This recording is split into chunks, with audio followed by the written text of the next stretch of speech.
List করতে বলেছিল করেছো কত করেছো 520 মানে কটা মানে টোটাল কটা 500 জনের লিস্ট হয়ে দুটোটা ফিগার হয়ে যাবে 500 লিস্ট কেন কারণ আমি বলছি ইন্ডাস্ট্রিতে আমাদের 500 লোকের কন্ট্যাক্ট থাকে হ্যাঁ বললে 40 50 60 কোনো যেগুলো 70 আমি না 40টা মতো বলেছি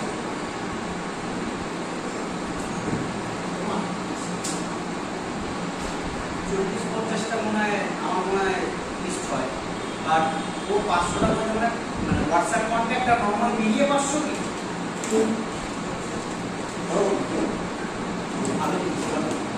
সচরাচর মানুষের 500 লিস্ট দেখা যায় না থাকে এবার কাকে লিখবো কাঠটা লিখবো এগুলো বোঝা যায় নাকি না আর ব্যাপারটা হচ্ছে আমাদের আজকের ডেটে নলেজটা খুব দরকার কারণ ডাইরেক্ট সেলিং ইন্ডাস্ট্রিটা প্রপার গ্রোথটা যদি আমরা যদি না বুঝতে পারি না প্রথমে ফিউচারটা বুঝতে পারবো ফিউচার মানে কিরকম ধরো তুমি আমার কাজ করছো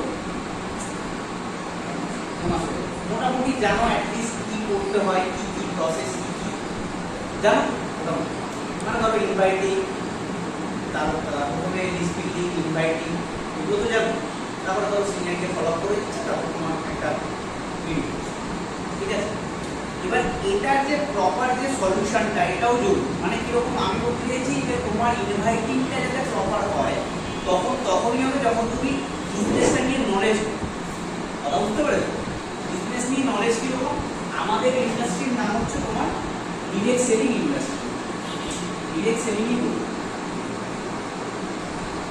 এটাকে এমএলএম বলে এমএলএম মানে কি জানো কেউ মাল্টি লেভেল মার্কেটিং অনেকে বলে তোমরা এমএলএম করো এমএলএম মানে কি এমএলএম মানে হচ্ছে multi level marketing multi level marketing MLM মানে এটা লিখে রাখো অনেকে বলে এমএলএম মানে হোয়াট ইজ এমএলএম তখন তো জানতে পারবে মাল্টি লেভেল মার্কেটিং বা তুমি এআই তে সার্চ করলেও পেয়ে যাবে হোয়াট ইজ এমএলএম এটা তুমি লিখে রাখতে পারো এটা তোমার কাছে অনেক গ্রোথ দেবে ওকে মাল্টি আমি লিখে দিচ্ছি অসুবিধা নেই মাল্টি লেভেল মার্কেটিং এটা হচ্ছে কনসেপ্ট ঠিক আছে নেক্সট আসছে এই ডাইরেক্ট সেলিংটার উৎপত্তি কোথা থেকে এই ডাইরেক্ট সেলিং উৎপত্তি শুরু হয় 1930 তে ইউএসএ ইউএসএ মানে কি ইউনাইটেড স্টেটস অফ আমেরিকা আমেরিকাতে প্রথম 1930 সালে ওই দেশে প্রথম নেটওয়ার্ক মার্কেটিং আছে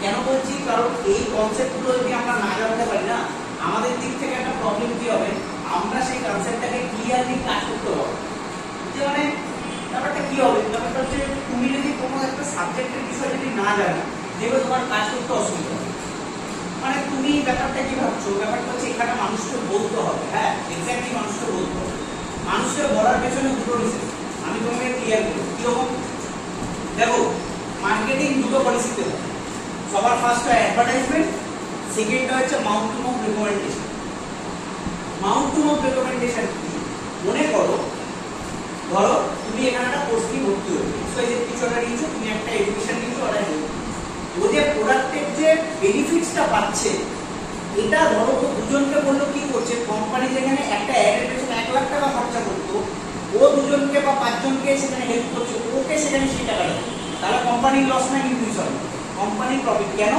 র মানুষকে আমরা কথা বলছি আর ব্র্যান্ড অ্যাডভার্টাইজিং কিরকম মনে করো তুমি আজকে ধরো যে কোনো জিনিসের অ্যাডভার্টাইজমেন্ট দেখো ঠিক আছে ওই যে অ্যাডভার্টাইজমেন্ট কস্ট ওটা পাবলিকের পকেট থেকেই আসছে কিন্তু বিজনেস করছে উপরের মহল বসে আছি আমরা এটাকে বলা হচ্ছে brand marketing advertisement marketing brand marketing এগুলো তোমার মার্কেটিং স্ট্র্যাটেজি দেখবে তুমি স্টেশনে যাবে দেখো বড় বড় যে হোর্ডিং গুলো থাকে হোর্ডিংগুলো এক্সওয়াইজেড ডিভাইস থাকে টার্টেল থাকে হ্যাঁ রেমন্ড থাকে এই যে ব্র্যান্ড গুলো এগুলো কি করে প্রমোট হচ্ছে ওই যে হোর্ডিংটার জন্য ওখানে ধরো 5,000 টাকা কেউ দিচ্ছে তার বিজনেস প্রমোশনের জন্য সে লোককে টাকা দিচ্ছে সে যে লোককে টাকাটা দিচ্ছে ওইখান থেকে কি হচ্ছে সে ওখান থেকে ওই যে পাবলিক আসছে ও 5,000 টাকা দিল পাবলিক থেকে যদি 15,000 টাকা না তুলতে হয় তার মানে ওর ব্র্যান্ড হোর্ডিং লস 5,000 দিলে 5,000 পেলে প্রফিট হবে 5,000 দিলে 15,000 পাবো ওটাকে বলো profit that is called advertisement marketing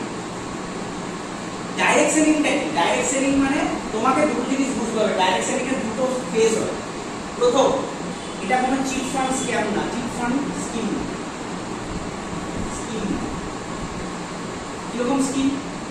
তুমি আজকে নতুন বিষয়টা একটু বোঝার চেষ্টা করবে, ঠিক আছে? বুঝতে পারবে, কারণ তুমি যদি একটু স্টাডি করো বুঝতে পারবে। আমি পুরো একদম বেসিক স্টাডি ম্যাটেরিয়ালে কথা বলছি, যেগুলো কিছু মানুষ 2 বছর ক্লিয়ার হয়ে গেলেও জানতে পারে। চিট ফান্ড স্কিম কি? চিট ফান্ড মানে আমরা কি বলি, এটাকে একটা ভাষায় বলা হচ্ছে ইনভেস্টমেন্ট প্ল্যান। কিরকম একটু বুঝি। ইনভেস্টমেন্ট প্ল্যান কিরকম? লাইক তোমরা দেখেছো যে টাকাকে ডবল করা যায়। আমরা একটা দেখে ড্রিম ইলেভেন এগুলো হয় না, যে 20 টাকা যদি আমরা ইনভেস্ট করি, আমরা হাইয়েস্ট প্রাইস পাবো 3000 টাকা। দেখো আইপিএল এর সময় খুব এটা চলে। আচ্ছা লোক যারা বলে এটা করে না, আচ্ছা লোক 30-50 টাকা দিয়ে ইনভেস্ট করে। কেন করে? ও ভাবছে দেখো কি করে ইনকাম বাড়ছে। ও ভাবছে যে এই যে ড্রিম ইলেভেনে টাকা লাগাচ্ছে, আচ্ছা আইপিএল এর সময় আইপিএল দেখা হয়, সবাই আইপিএল দেখে, মেয়েরা আইপিএলটা পুরোটা দেখে না, তো আমি কথা বলছি। ওখানে একটা অফার আছে, পপ আপ আছে, ড্রিম ইলেভেনে 41 টাকা তুমি যদি ইনভেস্ট করো, তুমি যদি জিততে পারো তাহলে ওটা 4 লক্ষ টাকা আসবে। কোশ্চেন এটা আসছে, এই দেশে ভারতবর্ষে লোক মোবাইল গেমস খেলে ভাবে পয়সা কামিয়ে নিবে। ছোট ছোট অনলাইন যে মানে অনলাইন যে গেমস গুলো থাকে, যেগুলো আমরা দেখি, হ্যাঁ, কারণ আমরা ইউথ, সত্যি কথা বলতে আমরা ইউথ। 100 টাকা পাওয়ার জন্য আমরা যা কিছু করতে পারি, বাট 100 টাকাটা জায়গায় যে খেটে 100 টাকাটা কামাবো, সেটার জন্য কিন্তু আমাদেরকে কিন্তু সেই জায়গাটা মেনটেন করতে হবে। আমি যদি তোমাকে বলি যে 41 টাকা না 4 লাখ টাকা কি করে হচ্ছে, মানো ওই অ্যাপ্লিকেশনটা সবার ফোনে ইনস্টল আছে। ওই অ্যাপ্লিকেশন তুমি যখন দেখবে নতুন ফোন কেনো, নতুন ফোনের মধ্যে তোমার অ্যাপ্লিকেশন গুলো দেখবে কেনার আগে তোমার ইচ্ছা নেই ফোন ইউজ করে, দেখবে নেটফ্লিক্স থাকে, অ্যামাজন প্রাইম থাকে, ঠিক আছে? এগুলো কেন থাকে? এগুলো কোম্পানির সাথে সেই অ্যাপ্লিকেশন গুলো টাই আপ থাকে। এই অ্যাপ্লিকেশনের নামগুলো হলো ব্লোটয়েড অ্যাপস। মনে রাখার দরকার নেই, ভুলে যাবে। ব্লোটয়েড অ্যাপস। এই অ্যাপ্লিকেশন গুলো কি করে? এই যে ব্লোটয়েড অ্যাপস গুলো, এগুলো মোবাইল কোম্পানির সাথে টাই আপ থাকে। স্যামসাং কে বলে দেবে নেটফ্লিক্স তুমি সারা বছর আমার বিজনেসে এই ব্লোটয়েড অ্যাপস গুলো দেবে, নেটফ্লিক্স বলবো। তার জন্য নেটফ্লিক্স 1 কোটি টাকা পার মান্থ দেয়। কত টাকা দেয়? 1 কোটি টাকা নেটফ্লিক্স পার মান্থ দিচ্ছে। তারপর তো অ্যামাজন প্রাইম আছে, এক্সওয়াইজেড অনেক কিছু আছে। এই যে অ্যাপ্লিকেশন গুলো, এখান থেকে কোম্পানি পয়সা কামিয়ে চলে, আমরা শুধু ইউজ করি, পয়সা কামায় কারা? কোম্পানি। এই যে ড্রিম ইলেভেনের কথাটাকে আমি যেখানে বলছিলাম, যে ড্রিম ইলেভেনটা কি, 4 কোটি লোক ছেড়ে দাও, যদি 40,000 মানুষ যদি 41 টাকা করে লাগায়, তাহলে কত টাকা হচ্ছে? 40 into 4 যদি 41 টাকা হয়, 4×4 1,60,000 টাকা সামনে, ঠিক আছে? তার মানে আমি ধরলাম 80,000 মানুষ গেম খেলে, এরও বেশি। তার মানে 2 লক্ষ 1,60,000 into 2 করলে কত হয়? 3,20,000 টাকা। মানে নিয়ার অ্যাবাউট 1 লাখ লোক 41 টাকা পয়সা লাগালে কে যেতে? এখানে লোক আবার ডিপেন্ড করে যে ইনভেস্টমেন্ট করে, টাকাটা ইনভেস্টমেন্ট করে ওরা কিছু কিছু পেরো না, ওরা টাকার বদলে টাকা পাচ্ছে। এবার দেখাচ্ছে কি, ওই অ্যাড যখন আমরা ইউটিউব করি, অ্যাড মনিটাইজেশনে আসে, অ্যাডে আসে যে এ এত টাকা ফেলে দিতেছে, এ অত টাকা ফেলে দিতে। এগুলো কি? এগুলো পাবলিকের পকেট থেকে পয়সাটা নেওয়া হচ্ছে। তুমি ভাবছো আমি এটাকে কোটিপতি হয়ে যাবো, না, এটা বিজনেস না, এটাকে বলে চিট ফান্ড স্কিম। ইন্ডিয়াতে চিট ফান্ড স্কিম ব্যাংক আছে, তাও অনেক লোক চিট ফান্ড নামে চালায়। আরেকজন কি হয়, মোবাইলে কি হয়, অনেকে বলে ভিডিও থেকে পয়সা কামানো হয় না। ওখানে লিখবে যে ইউটিউবে লিখবে how to earn 1 lakh rupees, তোমাকে ভুল জিনিস বলবে। কেউ তোমাকে বলবে না যে প্রপার খেটে, ম্যাথমেটিক্যালি প্রপার খেটে, প্ল্যানিং ওয়াইজ, রেজাল্ট ওয়াইজ তুমি চাইলে কাজ করতে পারবে। এটা কোনোদিনও হবে না। কেন হবে না জানো? ওরাও জানে ওরা ইলিগাল কাজ করছে, তোমাকে ইলিগাল কাজেই নিযুক্ত করছে। তার মানে কি, চিট ফান্ড স্কিম এগুলো থেকে দূরে থাকো।